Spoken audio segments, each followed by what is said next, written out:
Bueno, pues vamos a hacer la sonometría isométrica de un cilindro. Un cilindro que tenga por diámetro, voy a coger uno de estos. Fijaros que va a ser el eje mayor de la elipse. Entonces tengo, por ejemplo, aquí una que tiene esta medida que es 29, ¿no? Entonces, es este eje mayor gráficamente. Como a veces esto lo marca, que es la medida de aquí a aquí, habría que ver realmente qué marca aquí. Supongo que será la medida del eje conjugado. A ver, lo vemos rápidamente. 28, sí. Es la medida del eje conjugado. Vamos a ver qué es eso del eje conjugado, pero la sonometría es fundamental. Estamos en isometría. No sé si tu regla tiene este ángulo, igual que aquí, 120. Bueno, esto sirve para esto.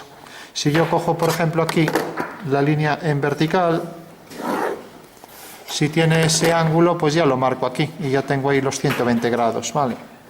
Con lo cual no necesito hacer el triángulo equilátero. Ya tengo ahí esta línea que forma aquí 120. Ahora cojo de este lado y tengo ya aquí el reparto, ¿vale? De ángulos iguales, a sonometría isométrica, ¿vale? Bueno, si no lo tiene, pues hacemos esto. Dibujamos un segmento, hacemos el triángulo equilátero, este arco, este otro, y ahora bajamos una vertical y ya tenemos aquí el triángulo equilátero. Esta vertical es la altura, hacemos aquí otra ortogonal a este lado y unimos este punto. Aquí tenemos ya los tres ejes, ¿vale? O sea que son las tres alturas del triángulo equilátero, ¿vale? Si tenemos los ejes ya tenemos todo, con lo cual abatimos las caras y tenemos ya la medida del cilindro, ¿vale? Entonces hacemos el triángulo fundamental como equidista, ya que es un triángulo equilátero, pues marco aquí una circunferencia, ¿vale? Con lo cual ya puedo hacer aquí el triángulo fundamental, que sabemos que es un triángulo que tiene los lados perpendiculares a la prolongación de los ejes. Aquí tenemos el triángulo equilátero. Y ahora al abatir ya sabemos que tenemos que coger el punto medio de esto, que en isométrica coincide con ese punto de intersección, y hacemos aquí una circunferencia, ¿vale? Bueno, una semicircunferencia para ser más exactos. Y aquí exactamente igual, otra semicircunferencia, ¿vale? Bueno, y por último, ya sabemos que tenemos que colocar aquí, en este triángulo abatido, la altura de la figura, o sea, el alzado, y aquí la base. Vale, vamos a colocarlo, por ejemplo, que pase por el eje Z. Entonces vamos a hacer que, voy a hacerlo al revés para coger una elipse exacta. Entonces, si por ejemplo cojo esta elipse, voy a coger esta, o una más pequeña. Si cojo esta elipse, fijaros, puedo hacer, para ser más preciso, una línea horizontal y tendré el eje mayor de la elipse, ¿vale? Ahí tengo el eje mayor de la elipse. Ahora trazo la elipse, lo estoy haciendo al revés, el ejercicio, luego vemos. Fijaros que este ya me marca aquí los ejes, ya los marqué ahí a tinta para verlos bien. Debo pasarlos por los ejes principales. Y fijaros que los ejes conjugados son estos de aquí, son X y Z, ¿lo veis? O sea que al hacer aquí la elipse, que es la base de la figura, tenemos aquí el eje conjugado. Estos son los ejes conjugados, ¿se entiende, no? Entonces, ¿cuánto formarían en el espacio estos ejes conjugados? ¿Cuánto formarían este eje con este? En el espacio 90, ¿no? ¿Se ve? Porque es en realidad la representación de una circunferencia. Entonces, si bajamos por aquí una vertical, vamos a hacerlo preciso, tenemos que la circunferencia realmente es esta. Este punto llega aquí, eso quiere decir que la circunferencia va a tener este radio, y lo mismo aquí. No. Fijaros también que si bajo los puntos de los diámetros conjugados, será una circunferencia que pasa por aquí. También una circunferencia que pasa por aquí. Vale. O sea que ya puedo hacer la circunferencia cuyo radio es este. Con lo cual tendré ya la circunferencia de la cual saco la elipse. O sea que aquí debería colocar la horizontal. Y aquí tendría entonces ya la circunferencia cuyo radio es ese. Pues vamos a coger esta, a ver. Bueno. Fijaros que debo colocar aquí los ejes y tengo ya la base, la circunferencia que se proyecta según esa elipse en axonometría. ¿Lo veis? Sí. Fijaros que este eje, pues como veis, este cilindro, si yo lo giro, al proyectarlo ortogonalmente sobre un plano, este eje permanece invariable. ¿Lo veis, no? Por eso siempre el eje de la circunferencia va a ser igual al eje mayor de la elipse, ¿vale? Los que se reducen son estos dos diámetros que tendrá aquí los conjugados. No, fijaros que este diámetro, que es igual que este, aquí se reduce a esta medida, al eje conjugado de la elipse, ¿vale? Bueno, pues ya tenemos la base de la figura y ahora represento, entonces, hago aquí una paralela a esta línea y ahora tengo que, aquí tengo, voy a hacer el cono. Todos los sistemas de representación se pueden restituir. ¿Qué significa? Puedo obtener sus datos a partir de la perspectiva. Entonces, si hago que el cono, por ejemplo, venga hasta aquí, ¿vale?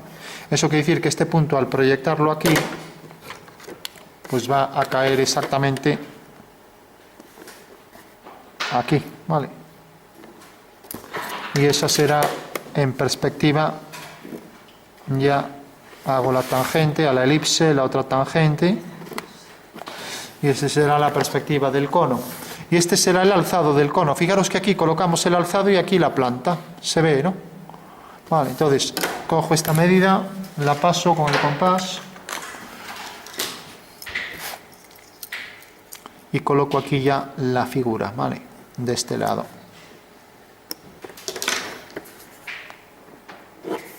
Bueno, todo el mundo entiende que aquí coloco el alzado de la pieza y aquí la planta. Sí.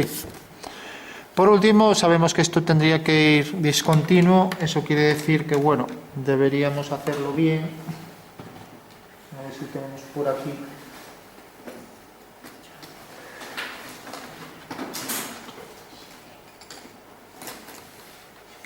Bueno, no hay uno de mayor grosor, pero bueno, cogemos este. Entonces recordad que esto sería discontinuo y esto continuo, ¿vale? Bueno, ya no lo hacemos. Bueno, fundamento espacial, pues bueno, podría girar esto y esto en realidad me está dando aquí esta altura del cono que estoy proyectando y se reduce a esto. Porque si cojo el cono, como veis aquí, y lo pongo en axonometría, fijaros, proyectado sobre un papel así, ortogonalmente, pues esta medida se va a reducir, ¿no? Pues es lo que tenemos aquí. Esta medida se reduce, ¿no? Vale. Como tenemos ahí. Vale. ¿Cómo puede calcular la reducción? En este caso, según está el cono, pues en realidad tendría que estar el cubo hacia adentro, hacia abajo. Pero bueno, es lo mismo que esté hacia abajo que esté hacia arriba, la esquina del cubo, ¿vale?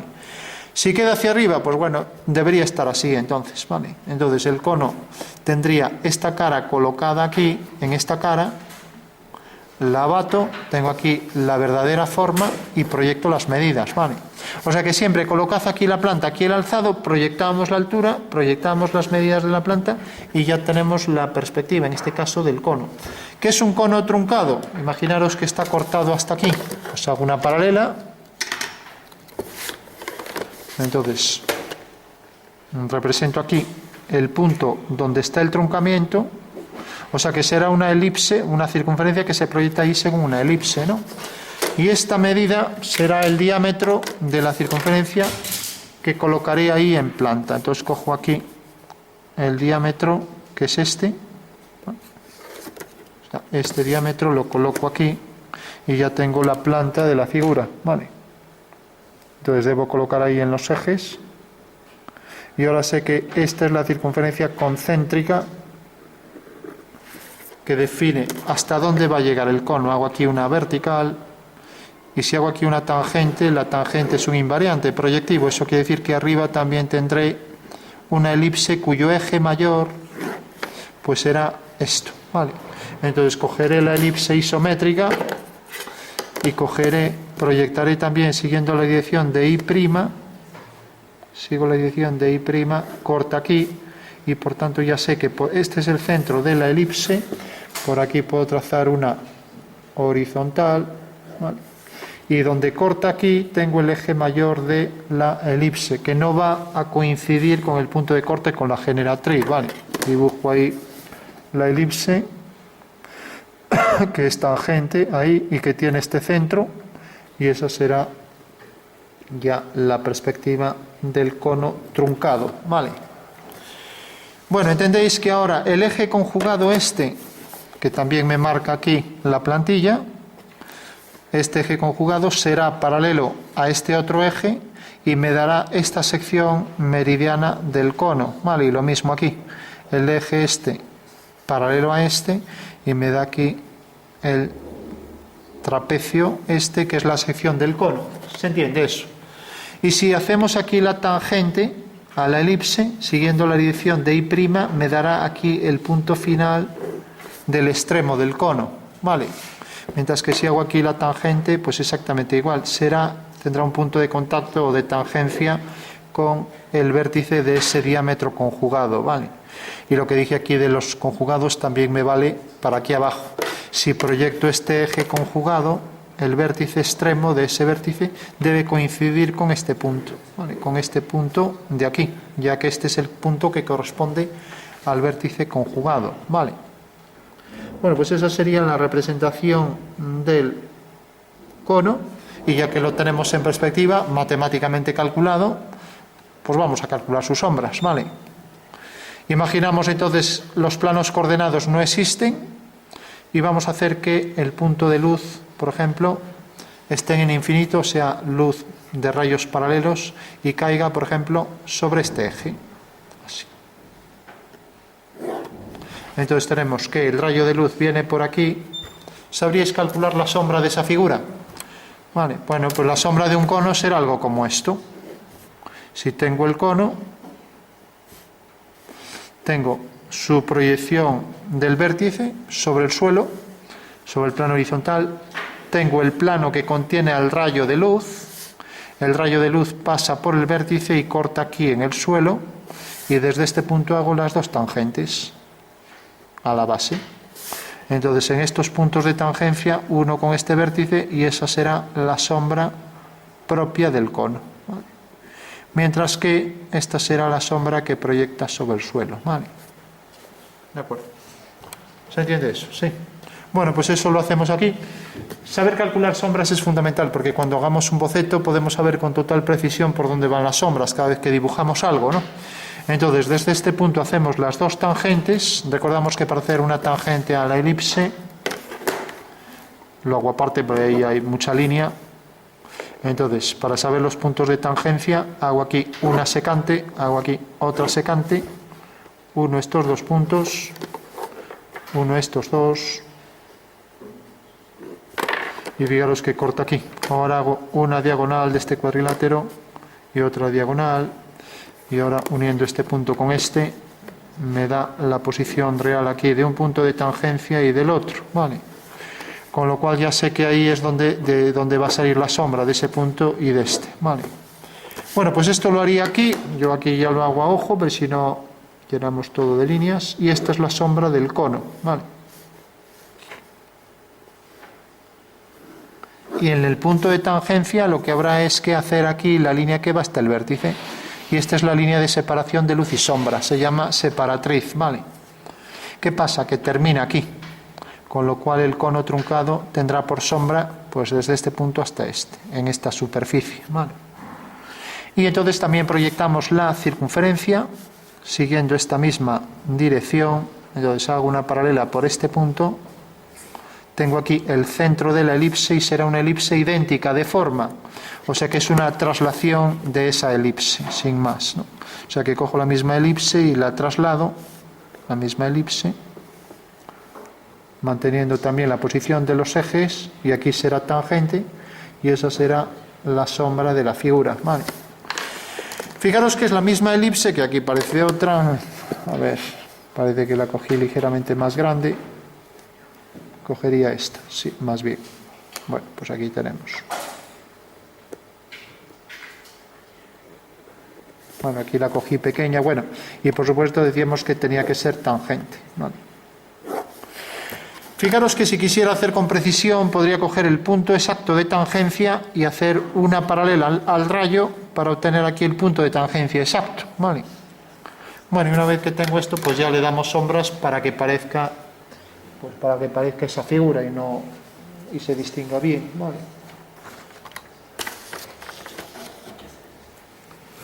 Bueno, pues cogemos, le podéis dar con lápiz o con un rotulador o con lo que queráis.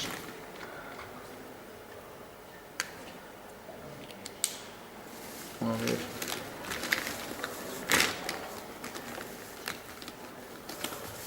Vamos a coger, por ejemplo, este de aquí.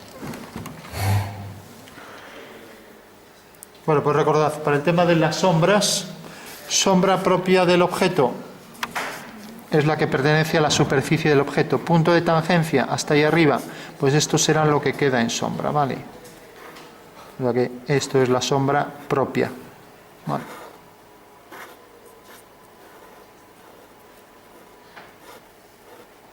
Y luego, sombra que arroja sobre el suelo. ¿Alguien sabe el nombre? Arrojada, vale. ¿Lo habéis visto en artístico? Sí.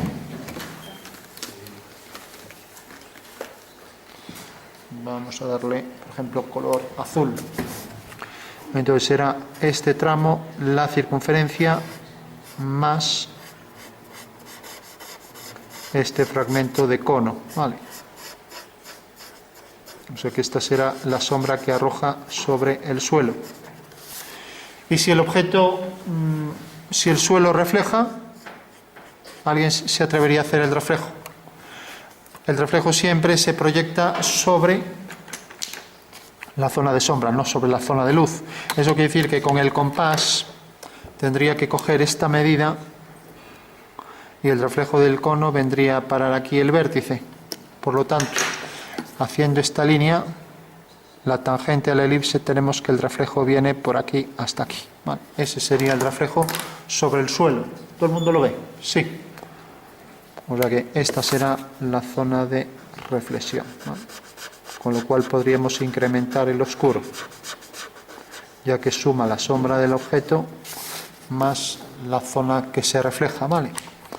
Bueno, hay que decir que la sombra pues no es perfectamente homogénea, pero eso ya no sería una cuestión técnica, sino que pues será más oscuro pues cerca de aquí, ya que aquí refleja la luz y aquí habrá un degradado, que ya no vamos a entrar en eso, que ya son cosas de artístico, ¿vale? Pero insisto en ese detalle porque lógicamente un cilindro pues debe también sombrear por este lado un poco. Le digo, no lo voy a hacer, y aquí poner más oscuridad y por aquí por el borde también. Un cilindro, un cono en este caso. Vale. Bueno, pues hemos calculado la perspectiva sonométrica y isométrica del cono truncado y hemos calculado su sombra. Eso quiere decir que podríamos también, lo que decíamos, la restitución en una sonometría me permite obtener la verdadera forma y medida de todo lo que he calculado. Eso quiere decir que si bajo aquí una vertical, pues tengo que aquí habrá una circunferencia. Si hago aquí una tangente, pues sabemos que esta tangente será tal que si hago aquí una horizontal, esta será el radio de la circunferencia, que será igual que esta, ya que es una traslación de esa circunferencia. Entonces cogería la misma circunferencia, la colocaría aquí y esa será en realidad la sombra que arroja. De manera que al hacer las tangentes comunes a ambas circunferencias, detectaría aquí en el punto de tangencia unido con el vértice la posición exacta de esta generatriz y esta, ¿vale? Que es la que tenemos aquí. Eso quiere decir que podría proyectar también este punto aquí arriba y correspondería al punto de tangencia T, ¿vale? Podría proyectar este punto aquí arriba, correspondería a este. O sea que siempre puedo obtener las vistas en verdadera forma, en la planta, en el alzado, en el perfil, ¿vale? Podría representar ahí el perfil, ¿no? Y puedo hacer las dos cosas, o puedo partir de esto y construir esto, que sería hacer de esto, hacer la perspectiva, o bien al contrario, puedo partir de una perspectiva y sacar todos los detalles con total precisión de las medidas, etcétera, ¿vale? Y eso ya sabéis que es válido para todas las perspectivas. Siempre de la perspectiva podemos sacar las vistas en verdadera forma y con sus medidas, o recíprocamente de las vistas podemos obtener la perspectiva, ¿vale? De acuerdo.